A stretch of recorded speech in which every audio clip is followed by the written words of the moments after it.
RTS Info, Frédéric Vollery. En tennis, premier match de demi-finale du Masters de Londres. Le Serbe Novak Djokovic affronte en ce moment l'Autrichien Dominic Thiem. Score actuel 6-5 pour Dominic Thiem dans la première manche après un peu plus d'une heure de jeu.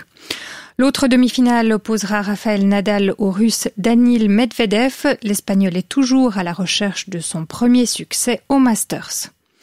En ski alpin, Petra Vlhova remporte le premier slalom de l'hiver. La Slovaque s'est imposée cet après-midi à Levi en Finlande devant l'Américaine Mikaela Shiffrin qui marque un grand retour après une pause pour cause de coronavirus et de blessures. L'Autrichienne Katharina Linsberger prend la 3e place. Les Suissesses terminent au pied du podium avec une 4e place pour Wendy Holdener, Michelle Gissin 5e et Mélanie Meillard 9e. Le roi Salman d'Arabie Saoudite a ouvert cet après-midi la réunion en visioconférence du G20. Il a lancé un appel à la coopération pour que les futurs vaccins contre le coronavirus soient accessibles à tous.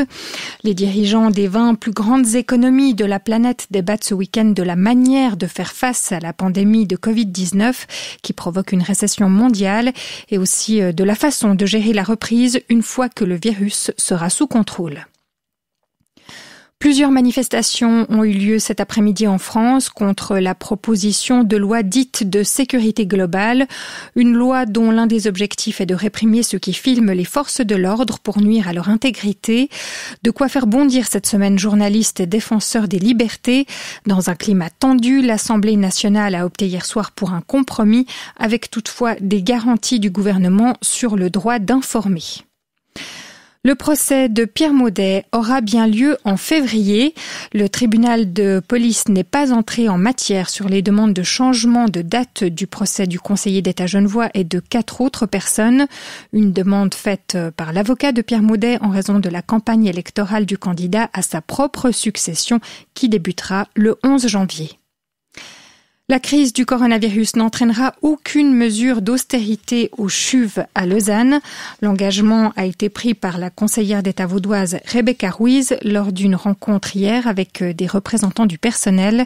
La ministre de la Santé a également promis d'examiner la question d'une prime Covid pour tous les collaborateurs du CHUV. Il s'agit de l'une des revendications des associations professionnelles et syndicales. Le groupe parlementaire du Centre qui réunit Parti démocrate chrétien, Parti évangélique suisse et PBD propose le PDC grison Martin Candinas comme 2e vice-président du Conseil national. Il devrait donc en principe présider le Conseil national en 2023. L'élection aura lieu durant la session d'hiver. Le temps sera bien ensoleillé cet après-midi, malgré le passage de quelques voiles de nuages élevés. Demain, des bancs de stratus culminant vers 800 mètres couvriront le plateau le matin. Ce stratus se dissipera en cours de journée, cédant sa place à un ciel bien ensoleillé. Les températures resteront fraîches, moins 4 degrés à l'aube, 8 degrés demain après-midi en plaine.